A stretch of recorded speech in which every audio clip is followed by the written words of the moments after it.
भगवान कृष्ण के जन्म का शुभ उत्सव जन्माष्टमी एक ऐसा त्योहार है जो दुनिया भर के हिंदू परिवारों में अपार खुशी और भक्ति लाता है।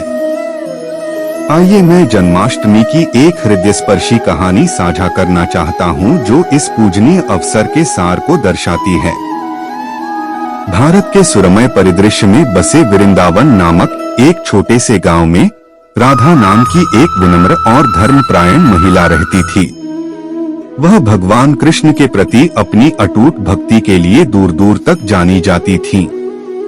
राधा का जीवन उनके दैनिक अनुष्ठानों, भजन, भक्ति गीत गाने और अपने गांव के बच्चों को भगवान कृष्ण की कहानियां सुनाने के इर्द गिर्द घूमता था। जैसे जैसे जन्माष्टमी नजदीक आती गई, राधा के उत्साह की कोई सीमा नहीं रही। उन्होंने इस दिव्य उत्सव को खास तरीके से मनाने का फैसला किया। अपने पड़ोसियों की मदद से उन्होंने अपने साधारण घर को भगवान कृष्ण को समर्पित एक सुंदर मंदिर में बदल दिया।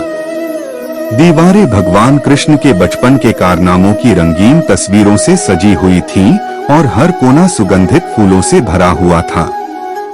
जन्माष्टमी का दिन आ गया और पूरा गांव राधा के घर इकट्ठा हो गया।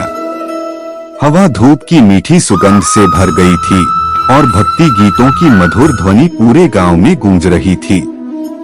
राधा ने मक्खन, मिठाइयाँ और फलों सहित कृष्ण के पसंदीदा व्यंजनों की एक शानदार दावत तैयार की थी, जिन्हें देवता के सामने प्रसाद के रूप में रखा गया था। जैसे ही आधी रात करीब आई, वह समय जब भगवान कृष्ण का जन्म हुआ माना जाता है, राधा ने अपनी बाहों में शिशु कृष्ण की एक छोटी सी मूर्ति पकड़ रखी थी। जब उसने मूर्ति को धीरे से झुलाया तो उसकी आंखों में भक्ति के आंसू छलक पड़े। वह मधुर लोरी सुनाती थी और कृष्ण के दिव्य चमत्कारों की कहानियां सुनाती थी। भगवान के प्रति उनका प्रेम इतना गहरा था कि ऐसा महसूस होता था मानो कृष्ण स्वयं उनके विनम्र निवास में मौजूद हो। आधी रात के समय मंदिर खुशी भरी घंटियों की आवाज से गूंज उठा और ग्रामीणों ने भगवान कृष्ण के जन्म का जश्न बड़े उत्साह से मनाया। उन्होंने गाया, नृत्य किया और इस पवित्र अवसर की खुशी में हिस्सा लिया। उत्सव के दौरान राधा ने देखा कि एक गरीब भिखारी महिला मंदिर के प्रवेश द्वार पर खड़ी थी और प्रवेश करने से झिझक रही थी।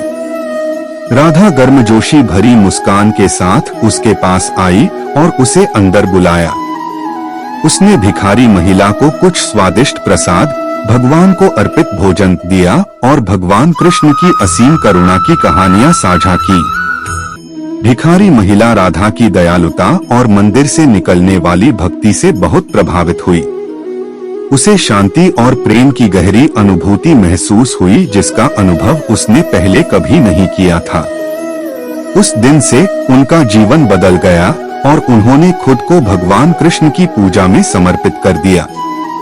राधा के साधारण घर में इस जन्माष्टमी उत्सव ने ग्रामीणों को एक मूल्यवान सबक सिखाया कि सच्ची भक्ति सामाजिक सीमाओं को पार करती है और सभी को प्रेम और करुणा के साथ गले लगाती है।